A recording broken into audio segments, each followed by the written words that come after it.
Hi, everyone. Welcome back to the Sisterhood Society podcast. We are in our second one of the week. We are so prepared.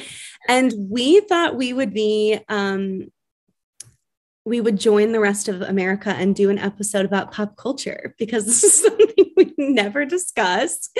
And I feel like I chose stories of people, one, that you would know, and two, that you actually might have an opinion or care about. So I feel like that helps, obviously, for us to have No, it's good that you did that because I had prepared stories and Tara's like, I don't know who that is. And I was like, okay. I know sometimes like, when I listen to like podcasts about like celebrities, I'm like, I've never heard of that person before. So I do think it's good to pick stories that are well, and also for people listening that like you would actually know or care about. Anyways, so we're gonna go ahead and get started with our good and just recap the week. Tara, would you like to start us off?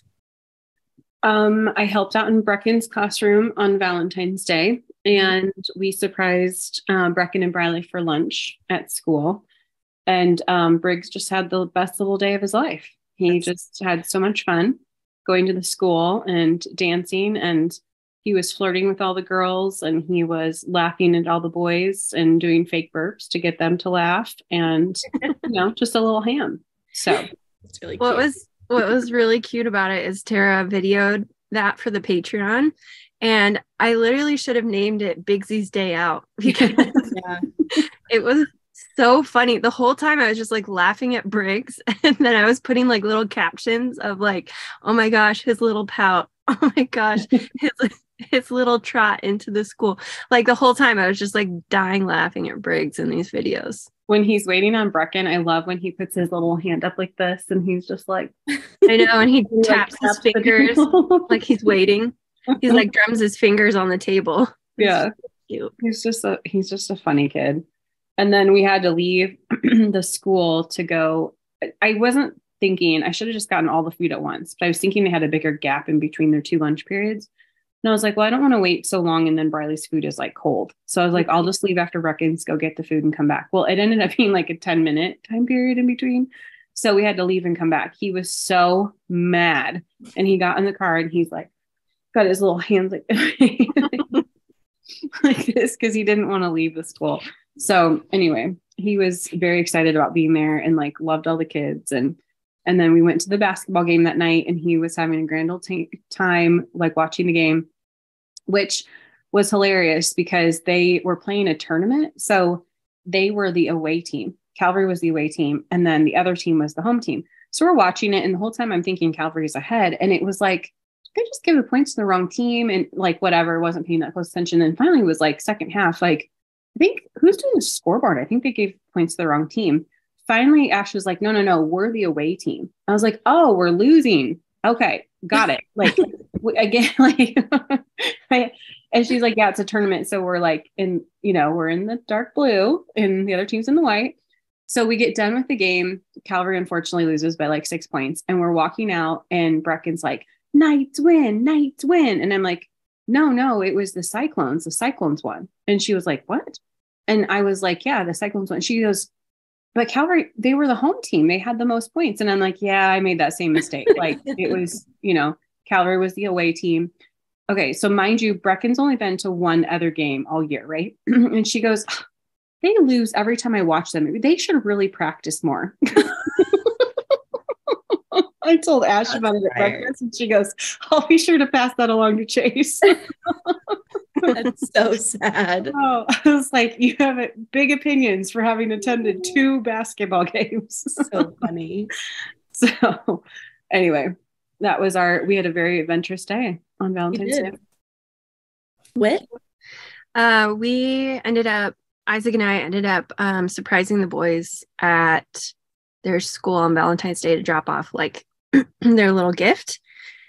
And so we were able to attend Ribby's party, and his little like seatmate was as soon as we walked in and gave him his little bag, he was all excited, but he was like trying not to look excited because he's at that age where he wants to like still look cool. But his little seatmate goes, see, your parents did bring you something special. And I like wanted to cry my eyes out. I'm like, why would you assume that we weren't coming? And also what's weird about that is the night before I was talking to Isaac about doing something for the boys the next day, Riff was sitting right there and chiming in and being like, yeah. So like he knew we were going to be doing something. Anyways, bring me something tomorrow. Exactly. So, I mean, he knew we were going to do something. So I don't know what he was thinking or why he just assumed we weren't going to bring him anything. And then we tried to track down Indy, but they had their little Valentine's party over at the church. And so their little classroom was empty, which was across the hall from Ribs. So we were like waiting around, thinking that they were like at either PE or art class or something. They never came, and it was like 10 minutes before we like had to go. So then we like walked and found his like teacher's aide, and she was like, oh, they're over at the church, like they had their party over there. And we're like, oh. So then we went down to the hallway because they were just coming in for like car line pickup, and Indy turns a corner and his teacher is like, Indy, there's your dad and your sister and your mom. And Indy goes, what? And then he was all excited. We gave him his little present, and he was like, should I open it in front of all of my friends? Like, if you want. And his little friend Leo comes, he's like, open it. And Indy goes, why? And Leo goes, because I want to see what's inside. Why? And Indy goes, no, I'm gonna open it at home. And got all like funny about it, but it was just funny. He turns to me and he's like, should I open this in front of all my friends? Like, if you want. So weird. Anyways, the boys were really excited, and it was really cute to see them like excited that we were there, because oftentimes I feel like they try to like hide their emotions and try to look cool, or Indy just like gets all bashful and weird. And so yeah, it ended up being really fun. And then after that, we took the kids to go get ice cream, and then that evening we went to Chick-fil-A because it's like their favorite place to eat. So it was a fun little Valentine's Day with the kids.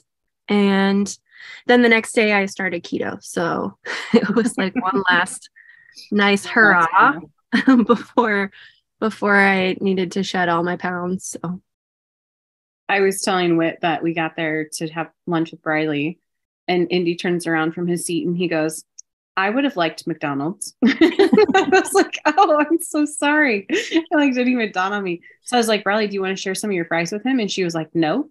I was like, wow. It's and really she was not allowed to share food. It was really funny in the video because you see Briley come and take her seat, and then you see Indy and his little friend Noah, and they're turning around like looking at like, what's going on? Like, literally their little faces are so funny. It's so funny because when your kids went to school, they did not feel old enough to go to school, even though they were. Like, they just felt so little to me. And it's crazy how young you are when you go to school. Mm-hmm. Like being 5 years old, like I remember going to kindergarten at 5, and you spent like, I remember, was it Breck who like, do you like school? And she's like, no. And she's like, it's so long. Like, she was just like telling everybody it was 8 hours. like, it's 8 hours long. And I kept thinking like, yeah, it's so crazy that as a 5-year-old that you're in class for 8 hours. And when we were young, kindergarten was only half day. Mm-hmm. So you weren't getting a full day until you were 6. Yeah. Some places you can still do a half, but it's rare. But yeah, I was thinking about that today because I was like, if you think about it, I just don't envy anyone who's in class, because I was like, it probably does feel like a long day, to like. Yeah, as a kid though, you probably don't process it the same way you do as an adult. Like, you're not thinking, how many hours am I going to be sitting here? I didn't start thinking that way until I was like in junior high. Yeah. Mm-hmm. Like, once you're old enough to really understand it, when you're a kid, you're just kind of getting through it. But, anyways, my update or my good was we also had a great Valentine's. Phil's really good at holidays and birthdays and all the things. Like, he's just very intentional and always has been. I actually found footage from our very first Valentine's Day when I went and visited my friend in Iowa. She was going to I don't know if it was Iowa State or University of. Those two get mixed up in my head. But we were visiting her with a couple girlfriends, and Phil had to be in Nashville for some shows. And he had filmed, do you guys remember this? A video of himself apologizing for not being able to be home for Valentine's Day. He sent me a Build-A-Bear that was dressed up like him to the wedding that we had just gone to and sprayed it with his cologne. And then he sent me like obviously a long card and like candy or whatever, but he had shipped it to Natalie's dorm in Iowa so that it would be there when I got there. I was like, oh my gosh. And we'd been dating for like 6 months. Isn't that the one where he had the little like checkered bands on them? Yeah. Oh, it's so funny. I still have one of his shoes, didn't you? No, I still have them, but his feet are so chubby, like his Vans always fall off. So it's hard to because I was thinking that there was one day that you had lost one and we were looking for Phil Bear's shoe. Yeah, I think Phil Bear. That's Phil right. Bear. That was his name, Phil Bear. No, it's so funny. He's still in my closet, literally at the end of my closet. He sits on the floor.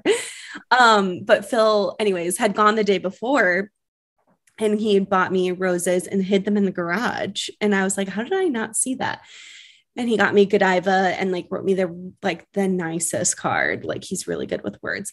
And I was thinking about this, like someone else was saying like women don't really do stuff for men on Valentine's Day because it's kind of about like what the guy does for the girl. And I was like, yeah, do you want me to get you a card? And he was like, no, it's fine. It's just like, it's kind of about like the guy getting the girl flowers and stuff. And he got me a balloon. I wasn't expecting it, but like, I always make like the plans of what we're doing, like the reservations or like that kind of thing. So anyways, we went to our favorite steakhouse and it was really yummy. And it was a very fun, just chill day. We actually kind of not ran a sale. Well, I guess we kind of ran a sale so that we could take the day off. I half took the day off. And I feel like that's one of like the many blessings of being a business owner is like, we've always wanted to grow to a point where like, we like that stuff with your kids is really important to like take the time off to be there for, because I remember with having our mom be a stay-at-home mom, she was so present at all that stuff. And I feel like that was like one of the biggest things that we said, like once your kids can start remembering things, because they're all now starting to be at ages where they'll remember those memories of you guys, you know. Do you remember a couple months ago on the podcast, I was like, your kids are finally of age. You guys better start stepping it up over there. Because it's like 5 and up, right? It's like when they start. I think they say 4, but yeah, I mean, it's definitely the range of when they would start having memories of things going on. I mean, Brecken said it was the best Valentine's Day ever. And she's like, will you surprise us at lunch every year? And I'm like, well, if you know it's coming, then it's not a surprise. And she's like, well, you could surprise us with like what you bring us. Like, you know, you could like one year bring us Chick-fil-A, one year you could bring us Dairy Queen. I was like, she is literally you reincarnated. It is literally psychotic how similar she is to you. It's so painful sometimes how much she's like me, because I wanted to have like a party 24/7. Like, I mean, Dad's just like, karma's a bitch. Yeah, it's like, I have recreated the exact same child that I was as a kid. For the record, Mom said you were the hardest. Actually, Mom and Dad said you were the hardest to parent and I was the easiest. So I don't doubt it. I had such a strong personality, like strong-willed personality that, and I just couldn't like get it through my head. Like if it didn't go a certain way, like I just couldn't, like it had to be like this. And so I think that's why I have such high expectations when I like plan an event, because in my head, I have like one way of like what would be the best. Mm-hmm. And then if I don't do all those things because they're like ridiculous, over the top and not necessary, then in my head, it's never as good as like what the party is fine. And I will say I was like that, not with party stuff, but I was like that a lot with my plans. Like if Mom and Dad said no to me doing something with friends, Mom's response would always be, it's not necessary, which I just didn't think it was a good enough response. And so I'd be like, well, that's not really a reason. You know what I mean? Like she would just be like, you don't need to be gone 4 nights in a row.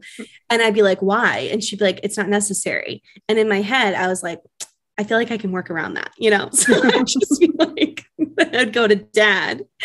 Sometimes it would work in my favor where I would wear one of them down and one of them eventually would be like, fine, just go. But for the most part, dad would back up mom and mom would be like, no, I already said no. But honestly, mom was so like sweet and lenient about stuff with friends. So it was like very rare, but she would be like, no, you can't go do that. It would be stuff if I was like unsafe, like she'd be like, no, that's not a good idea. She would regularly let me have 8 to 10 people to spend the night. Like, I know I will never allow that in my house. No. Like mom was so like, and she'd like make us all breakfast. Like I guess I'm saying, and I wouldn't allow it because it's I don't want the work. Yeah. Like work that many kids. We used to have sleepover. I feel like that era of kids doesn't really exist anymore either. But like I used to have like a minimum of 6 kids over on Friday nights to sleep over from 6th grade, really into high school. Our sleepovers were always like that. Yeah. Even it was always so much fun, but I do feel like it's a different time. And there's a lot of parents that just aren't comfortable with sleepovers anymore. And I totally get it. I was just going to say, I don't think I'm going to be doing sleepovers unless it's with the cousins. Cause like, obviously we trust each other, but like, like this weekend for Andy's birthday, he requested that Breck and Briley and Britton come and sleep over. That's so You're gonna have to take him away when Biggie's not paying attention because he'll be so bummed. I know. I thought, I was like, maybe we should bring Biggie's. And then I was just like, well, like we're tentatively planning on taking the kids to a movie at the movie theater. However, there isn't really much playing, so we're still trying to figure that out. Anyways, I was like, if we're doing a movie theater, I don't think Biggie's is going to want to sit there the whole time and like watch it because it's like a 2-hour movie. Well, you don't have enough seats in your van either to like get that many kids to and from something. So yeah, he'll be totally fine. I'm just teasing, but I'm sure he will ask where his disters are. Well, same with Ever. So Isaac is saying that he's going to see if his mom wouldn't mind watching Ever for that period of time so that Isaac can actually go. Because he's like, if we bring Ever, she's not going to sit there through the whole thing. Maybe you should drop Ever at our house to play with Biggie while you go to the movie. That'd be cute. You might end up with a really wrecked house. What's new? I literally cleaned up the kitchen and the family room yesterday and swept the family room, swept the kitchen. And then the kids decided to dump out all of their Valentine's stuff all over the family room floor. And last night I was like, you've got to be kidding me. I was like, I just did this. I just can't keep up with it. I was going to say, you should take Biggie out and say you're just taking him to like go get ice cream. And then the girls. Yeah. Well, yeah, if you can distract him, he'll be totally fine. I mean, he loves to do, and well, obviously he loves to do. It's Dister. Yes. He calls her, Bye. And then Sissy. So funny. And then he's big. What does he call himself? He calls himself BB. BB. That's right. That's cute. I think that's his way of trying to say Biggie, but it's just funny. That's cute. Yeah. Ever calls Riv Ribber with a B and no S. It's Ribber. An indie boy. Indie boy. And then she calls herself Chi Chi. That's cute. I know she always says, I Chi Chi. Okay, we're going to get into these pop culture stories, or I guess this one's kind of like a news story. This one really shocks me. I feel like we're going to have a lot to say about it. And I also have a very important question for you guys being moms. Brian Landry, you know who Brian Landry was? Yes, you do. The guy who killed his girlfriend and they were like on that trip. Oh, yeah. Okay. Oh, yeah. Okay. So, you know how they went on that road trip and then she like disappeared? Yeah. And they like found him in Florida. Yes. Okay. Brian Landry's mom allegedly wrote son a letter with inscription, "Burn after reading." So an attorney for Gabby Petito's parents claims that a letter was recovered from Brian Landry's body written by his mother, allegedly suggesting he bury a body and that she'd help get him out of prison. An attorney for Gabby Petito's parents has accused Brian Landry's mom of writing him a letter that allegedly suggested that he got a shovel and buried a body. During a court hearing Tuesday, lawyer Patrick Riley alleged the letter, which he claimed was recovered from Landry's backpack when his body was found, also alluded to his mother, Roberta, helping him get out of prison and some other things. It also was inscripted, "Burn after reading." They claim that it predates Brian and Gabby's trip, so the creation really doesn't have any relationship unfortunate events that unfolded after, which doesn't make any sense because that makes it more sound like she pre-planned it, or like that he planned on killing her. Is he dead too? Yeah, so I think he committed suicide. Oh, either that or they think that they only found some bones. They think he might have gotten like eaten by like an alligator. Isn't that right? Because they were like in like the marsh or something like that, right? Yeah, he like went to like the Florida like swamplands and was like hiking or whatever, and they found his backpack and some of his belongings, and then they found like remnants of his body, but they think that he either committed suicide or like got eaten by something. Okay, first of all, if you're gonna like outrun an alligator, you got to zigzag. You should know that if you live in Florida. They don't live in Florida though. Isn't she like, aren't they originally from somewhere else? I don't know. I don't remember. I do think that the parents, there's some weird thing going on with that though. Like I do think like they knew more than they're alluding to for sure. Right. Especially when he came home and was acting weird and then they went camping. Like I think the parents know something. Right. Remember for a while there, people thought that they had like buried their son alive in their garden to like hide him. Also, there was like a hand coming out of the garden on TikTok, like conspiracy videos. And I just think it's hilarious that Dog the Bounty Hunter came to like help find him. Like that story was so weird. And I know there's a bunch of other ones, but like TikTok was. Remember he had to stop because he hurt his ankle. So he didn't end up finding him. Because the whole thing's just very funny. Yeah, didn't they say like park rangers found him? Yeah, I think so. Is that what it ended up? The marsh was high and then it was lower, and then that's when they ended up finding him when the waters were low, right? So my question for you as a mom is, if your son or daughter committed murder, would you help them bury the body and also help them get out of prison? No. I mean, obviously it would be horrible if they committed some kind of crime, but no, I'm not going to. That's my worst fear. That's true. So is Jake's. Jake's a crime I didn't commit is getting convicted or like being at the wrong place, wrong time, and then going to prison for it.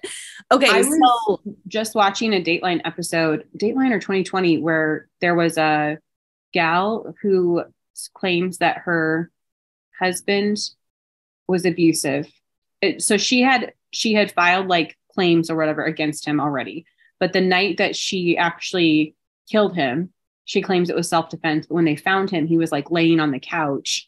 Like it looks like she had killed him while he was sleeping. And instead of wait, am I mixing up two stories? Did you watch that I Am Killer episode? Do you guys watch that show? Is that what it was? Okay. Where she took the mom I literally was telling this story because I made Rachel or Natalie and Phil watch an episode of I Am Killer with me, and it was just happened to be a really boring episode, and Phil's like, why do you watch this? And I was like, no, this other one I watched was really juicy. It was like this girl who, same thing, she had like let this guy, remember I was telling you, she like let this guy come live with her, and he had been in prison. And then they somehow fell in love. It was like a friend of a friend, and he didn't have anywhere to live when he got out of prison. Well, then he started abusing her. She got a restraining order, and then he kept trying to come find her. And he like was obviously going against his restraining order. To make a really long story short, she claims that there was like a struggle and that she ends up shooting him like a bunch. But so they call 911, her and her mom. Oh, but 911 never comes. Yeah, I started. Yeah. Yes. So the mom helps bury the body. Since the ambulance never comes, the mom just helps her bury the body. Yeah. Hide it. What? And then they end up like fessing. I think the mom ends up turning herself in because she has so much guilt. What? Well, yeah. And I was like, what an idiot. Why wouldn't you just call the police again and be like, sorry, like you haven't showed up yet? Well, it was odd. They were like, well, after a half hour, nobody came. So we just decided we better like move the body. And like, did you like tell the police, hey, I shot a man? Because that usually makes people come real fast. Well, that's what's so weird is like the house was like in the country and the ambulance never showed up. Like, I don't know if 911 didn't like dispatch properly, but like no one ever came. And either that or maybe they claim they called. Maybe they didn't actually call. maybe they're just like making up a story, but the mom ends up having so much guilt, she turns in the daughter. And so then the mom ends up helping the police find the body, obviously, because she knows where it's buried. And the mom only got like a year, like a couple of months. And then the girl it was not long, shockingly. Well, it's probably because the mom like cooperated with police and like actually gave them all the info. Usually they go like lighter on you because of that. The bizarre part is that if it truly was shown to be self-defense, she probably wouldn't have gotten any time or hardly any. And well, that was the thing though, because then there was a bunch of research about the way that he was murdered. And they were like, this is like in a really aggressive but at the same time, if this guy's been stalking you and beating the crap out of you forever, like you probably have a lot of rage in you. I feel like that scenario of women getting beaten, and she literally had a court ordered restraining order. And then like at some point you're going to snap. Like, I don't understand why then they put women in prison. That happens so much. Like every time you watch those shows, it's like that. You've seen that Netflix documentary called like Killer Jane, and they're both bodybuilders. Mm-mm. Anyways, same situation. You know a lot about this topic. It's scaring me a little. Killer Jane, are they both on steroids? Is that why they snapped? He was beating her up. They're both on steroids. It was like in the 80s, like when steroids was like a thing of bodybuilding. Anyways, it's a pretty good documentary. I just watched it. Okay, this story makes me sad. And I'll just say my thoughts when we get into it. King Charles ignores protesters holding "Not My King" signs during latest royal outing. King Charles, did I say King James? No. Oh, suddenly I was like, did I say King James? Did not react to the anti-monarchy protesters holding bright yellow signs for his arrival in Milton Keynes, wherever that is. King Charles III kept calm and carried on despite heckling from the crowd gathered outside his latest engagement. The King, 74, traveled to Milton Keynes on Thursday to celebrate his new status as a city, its new status and classification awarded by Queen Elizabeth at the Platinum Jubilee. As he arrived at the Church of Christ, the Cornerstone protesters yelled and held signs saying, "You're not my king." Royal correspondent tweeted that there were about 20 protesters there, and the effort was organized by anti-monarchy group, which they also plan to protest his coronation on May 6th. Says he was still in good spirits, shook people's hands, and came out to see people waving Union Jack flags. So why are they saying it's not my king? Because they want Queen Elizabeth, or they're just against like the monarchy in general? I don't know. And it's like a hashtag. There's a photo of people holding it. Here's what I was going to comment on this. You will never catch me talking about politics in general. One, because I think they're really boring. And two, because I just don't, it's not something I think should be discussed on the internet. But two, it doesn't matter who is in power. They have been elected for a reason. And I don't care whether or not I voted for the person or not. I feel like there's a massive disrespect happening to like world leaders. And it just like makes me sad. Like, I just feel like when I saw this, I was like, oh, I know he's like not the best guy ever, but he's just trying to make it work. Well, the only thing I could say differently about that is with the monarch, they aren't elected. That's like, true. Obviously, that's just a generational thing. But yes, I agree with you. But it is a little bit odd because it seems like the royal family is so beloved that like. Yeah. So I've been reading Henry, or what's his name? Harry. Oh my gosh. Harry's oh my gosh, I can't talk. His memoir. And one, it's really sad. And it's like he decided to spill the most tea of all time. But what I was thinking about, what I think is crazy, is King Charles was obviously an arranged marriage with Diana, but Queen Elizabeth's sister Anne went against the monarchy and married who she wanted, which I know she was never going to be queen anyways, because it was like Harry. It was like she was a spare. But I also feel like it's not like I feel like sorry for him, but at the same time, I feel like he was dealt like a lot of bad cards. Like he didn't want to marry Diana. He was always in love with Camilla, and he had to wait till he's like, 74 to become king. He's like so old. He probably doesn't even want to do it anymore. And now his mom died. Like you have to remember, like his parents both just died. And then he has to take like, that's the sad thing about like becoming the king, is that like someone you love just died, you know? Mm-hmm. Yeah. Such a weird thing. Sometimes I wish we had a king. The whole reason we're we're in America is because people didn't want a That's monarchy. true. We're here because of that. Who was the first? Christopher Columbus? He was just really sick of the monarchy. Maybe he made this plan. Maybe he made these anti-royal groups. Isn't that why I he don't came think to it was America? the monarchy. Wasn't it the oppression of, was it the monarchy that they Wasn't were it? fleeing? Wasn't it? Wasn't the thing that made us split from the British monarchy was the tea situation, the Boston Tea Party? Taxing? Yeah, they had a 3% still- raise on tea. Could No- you imagine? no taxation without representation? Yeah. Could you thought that the imagine if like we revolted for the like what is it now? It's like 6% increase. But they threw tea in the harbor. That's how they revolted. They just threw it over the side of the boat. Yeah. Also, so we became a nation in 1774. Wait, six? Okay. So what happened? How did we get that? So we had to do a war. The Revolutionary War. Okay. I don't know. Yeah. The history is really, I need a little brush up. Yes. Remember, the British are coming. The British are coming. Paul Revere. There was Yeah. the Alamo. Is that the same No, story? No, there was like it wasn't Paul Revere, was it? I feel like Paul Revere is the British are coming. I feel like instead of maybe pop culture questions, we should be asking American history questions because I feel like Kate needs a little brush up. I need to go back and read my history books. Okay, I thought they split off from Britain because of religious freedom. Wasn't like Martin Luther the one that like put the decree on the door and like stated their demands and stuff? So the next podcast we'll come back with Martin Luther. This is why we need Sharon McMahon to come on the podcast and like set us all straight. You would be so embarrassed if she listened to this podcast. She's like, I do not know you. Wasn't Martin Luther like Paul Revere's defending the Alamo? Tara's like talking about Martin Luther, and he was like hundreds of years before. Like Martin Luther was like in the Dark Ages, wasn't he? Like in like 1400. Oh my god! We'll all brush up, and we'll come back next week with an update. All of our Luther was part of the like Christian persecution era. So like the Declaration of Independence was signed in 1776, right? So yes, correct. So, but was it after a war? So we won the war. We had to have.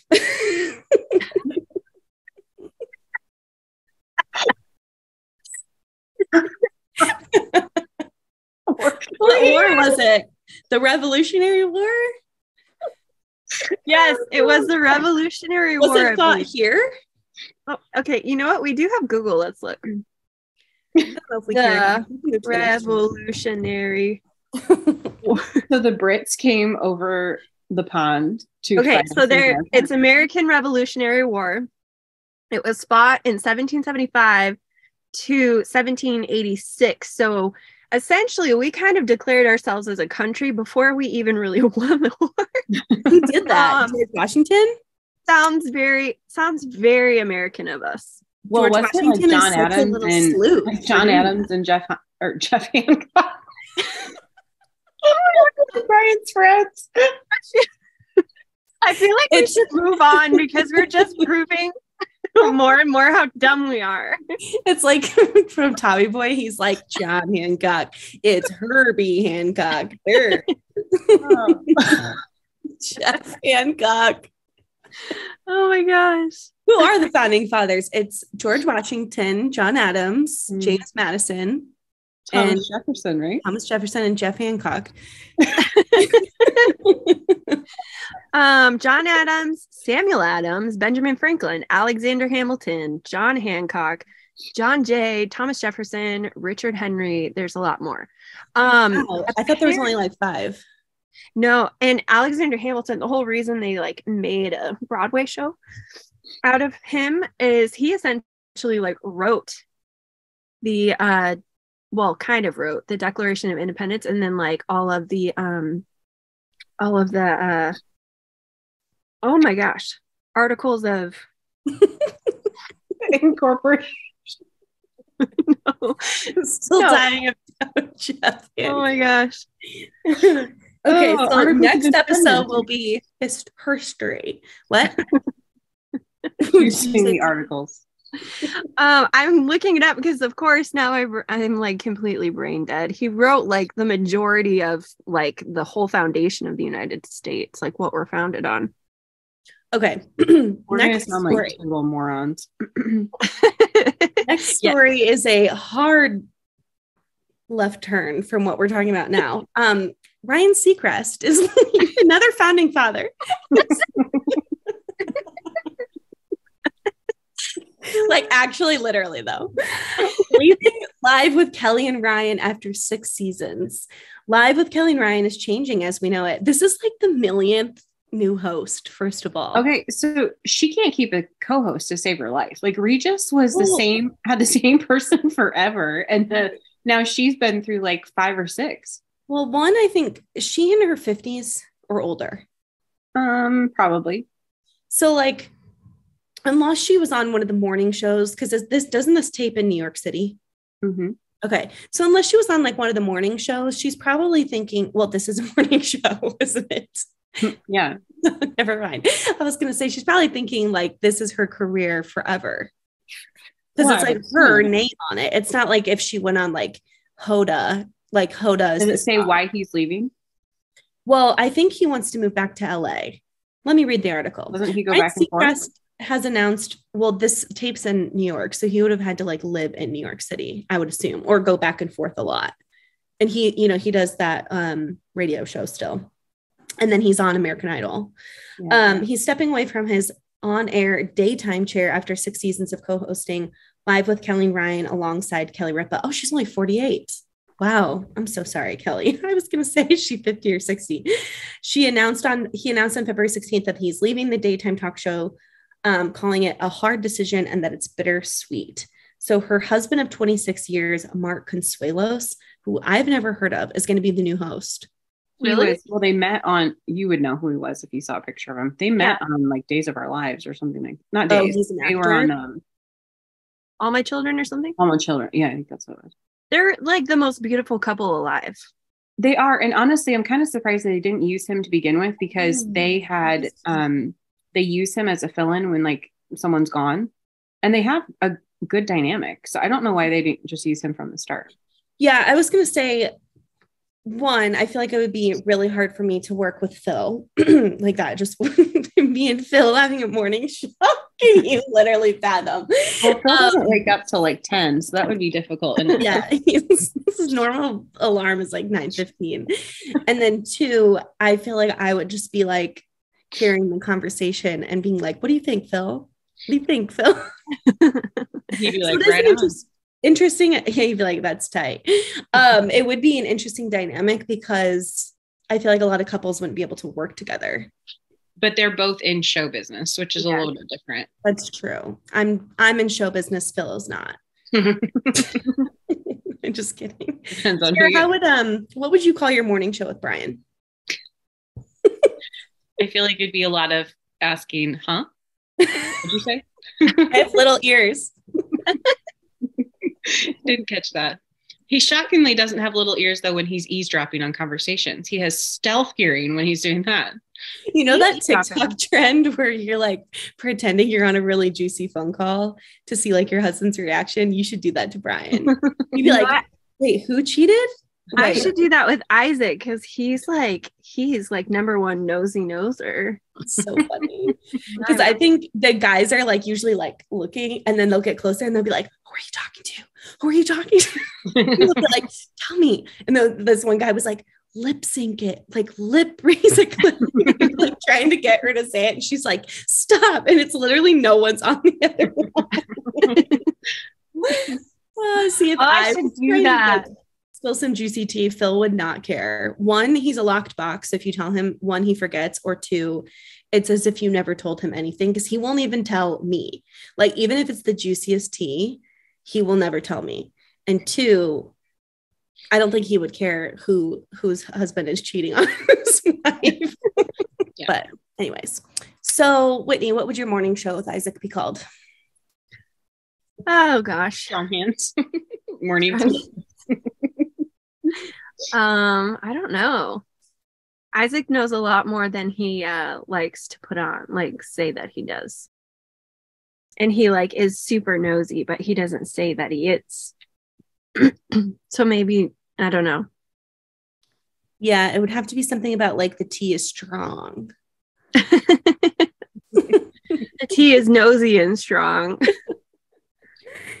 Anyways, we're very happy for Ryan Seacrest, our founding father, and we hope he is enjoying going back to LA. Okay, our next story, I actually love this story. I'm very happy to tell you about it because I respect this so much. Penn Badgley, do you know who this is? Uh-huh. Okay, goes deeper on swearing off racy you sex scenes. That aspect of Hollywood has been very disturbing. Penn Badgley has been in the headlines recently, and not only because of part 1 of the 4th season of You just dropped on Netflix.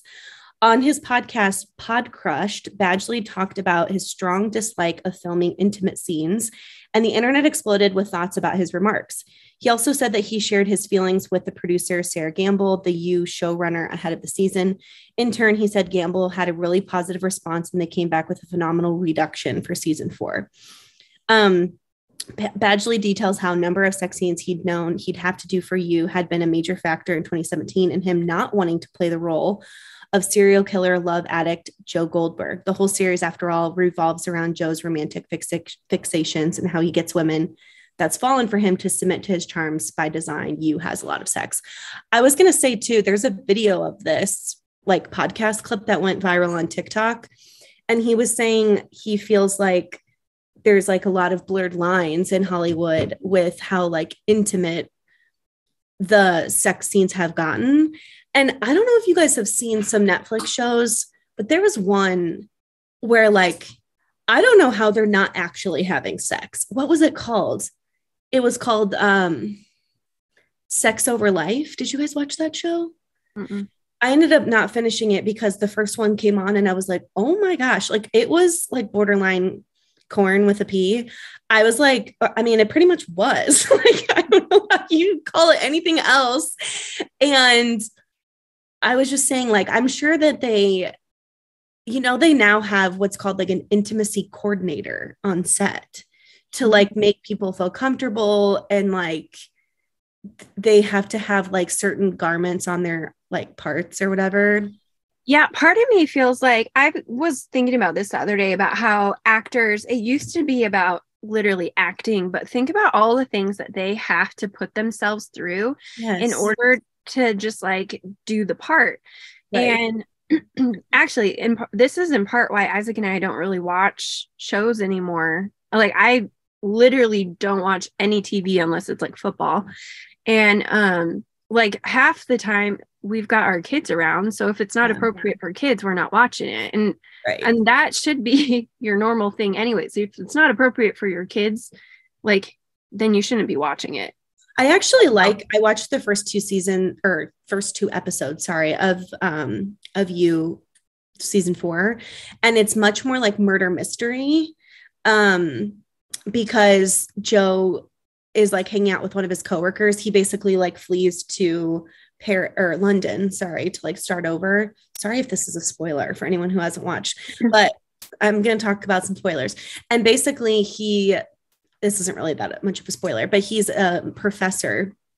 And so he goes out with one of his fellow professors to like, do you guys know what Soho House is? They have them in Nashville now. They're like elitist clubs or whatever. He goes to basically that with this guy and their friends. And it's all about the friend group. And his coworker ends up dead on his kitchen table, but they gave him absinthe all night. And so he's like super drunk and doesn't know why his coworker is dead. And he's like, I must have killed him. So he's like trying to dispose of the body. And then he realizes, he finds out it wasn't actually him, like someone set him up. So that's just really what happens in like the first 30 minutes of the season. But I was saying, I kind of actually appreciate that more. And when I think about the first 3 seasons, it's not like I thought that the sex scenes were necessarily like pertinent to the story. Mm-hmm. I feel like too with streaming services, it's almost like they consider themselves like HBO, where they can do whatever. Yeah, they can do whatever. Whereas like when it was like a syndicated network, you had to like kind of work within the confines of like what they could allow on TV. And now it's just like anything goes. And it really doesn't, the public doesn't need all that. And like you said, a lot of times it's not even pertinent to the storyline. Yeah, it's so graphic that sometimes I'm like, I cannot believe this is allowed to like be watched. And that's like, it's gotten to the point where there's no like what makes it not porn? You know what I mean? I think they do it though to try to draw people in, because I feel like a lot of shows, they will have like the first season or the first couple episodes will be like shock value, and then the rest of it is like real mild. Maybe. Like you don't do it anymore after the first season or even after the first couple episodes. Right. And I'm wondering if it's just like they attract people's attention, try to get them in with like the sex piece of it, which sounds weird, but I just feel like yeah, as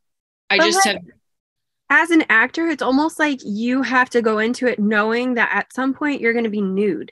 And like, why would actors want to do that? You know, I hope nobody's kids are listening when we're going live. I just happen to think if you're in the car with your kids, you're going to be like, oh, but anyways, we'll end with this story. I thought this was interesting.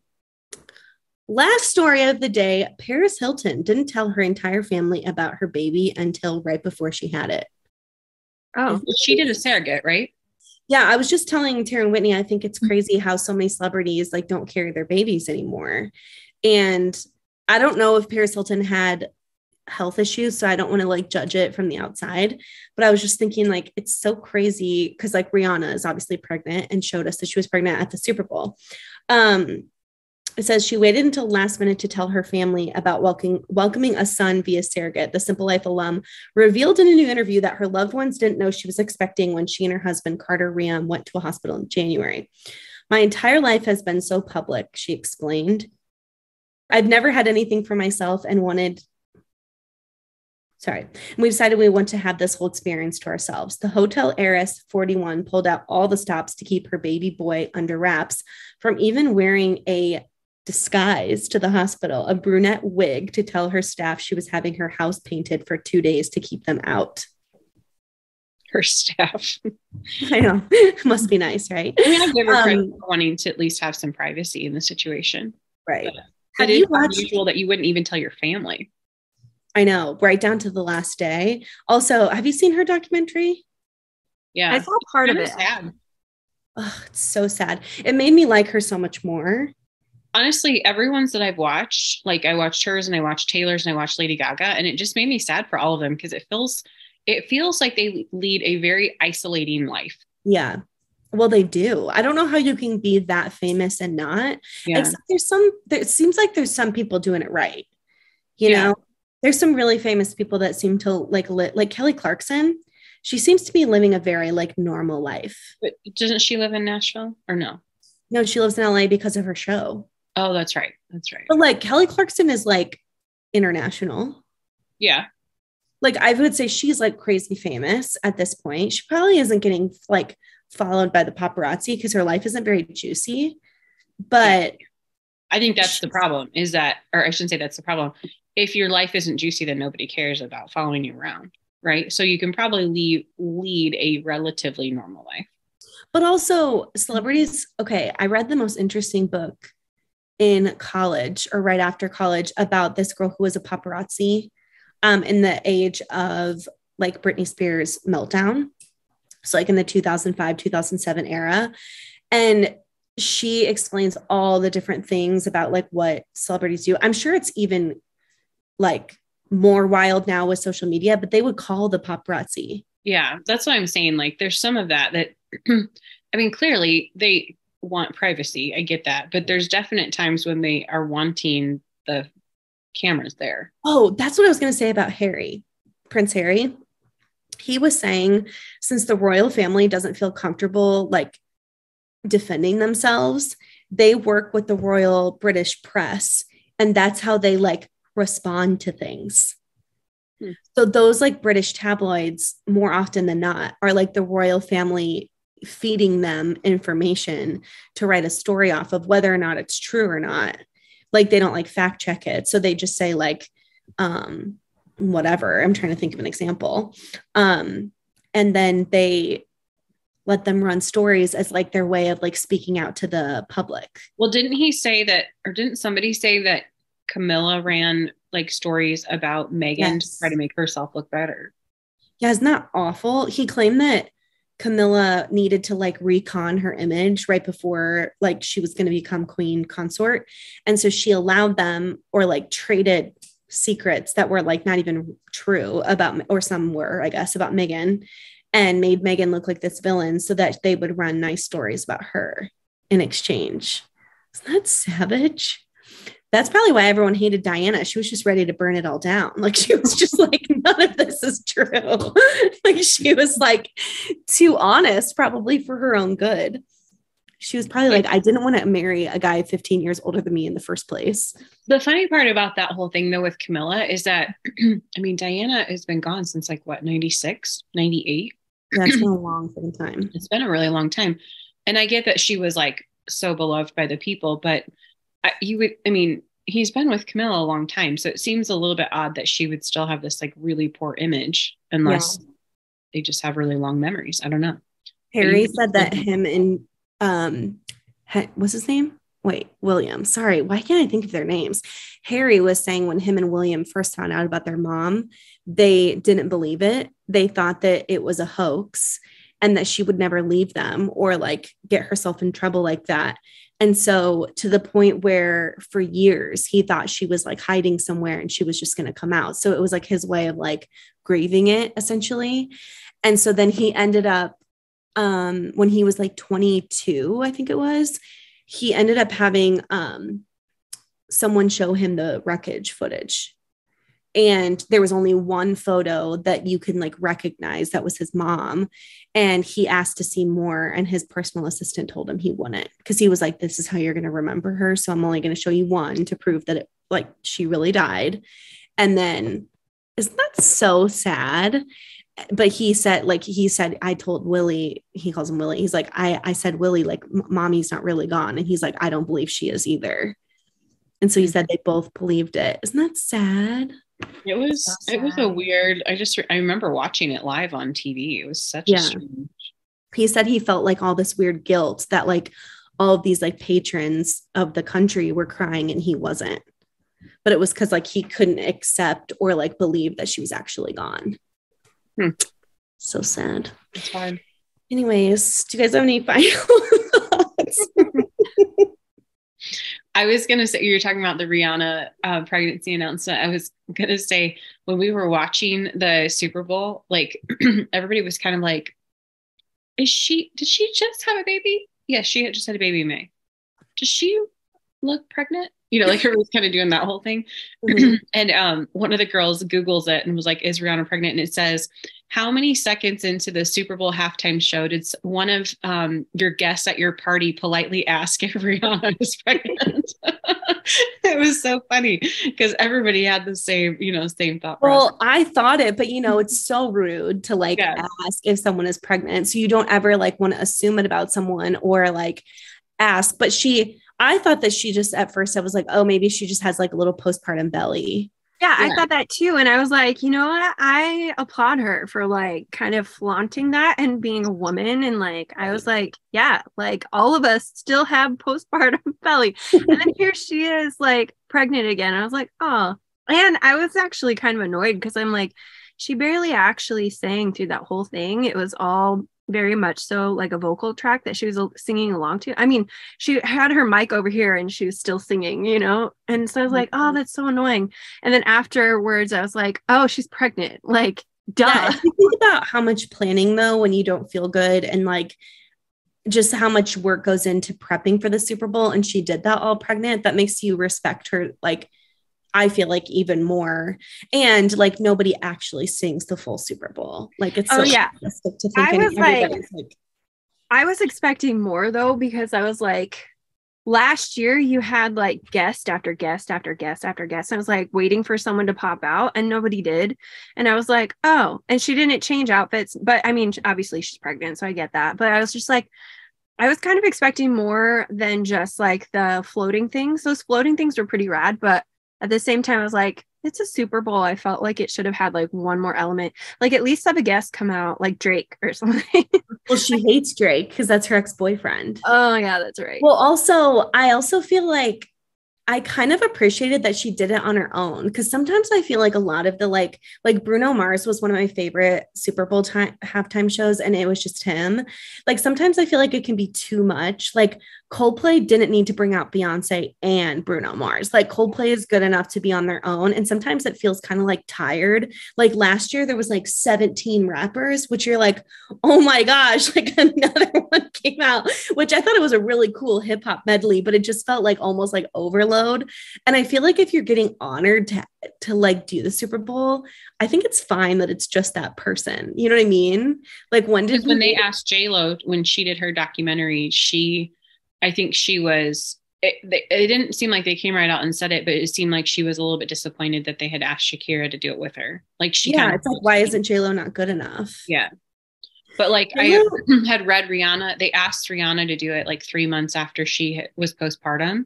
And she was like, I haven't performed in 7 years, blah, blah, blah. But she felt like it was an opportunity. Like she couldn't pass up. Like, if I say no to this, am I going to regret it the rest of my life? So Rihanna, I like knew Rihanna had hits, but then when she was doing a medley, I was like, holy crap. And she didn't even sing all the hits. She has like, I mean, me and Phil are biased because we both love Rihanna. Phil's hall pass is Rihanna. Like if he could leave the marriage for one person, it would be her.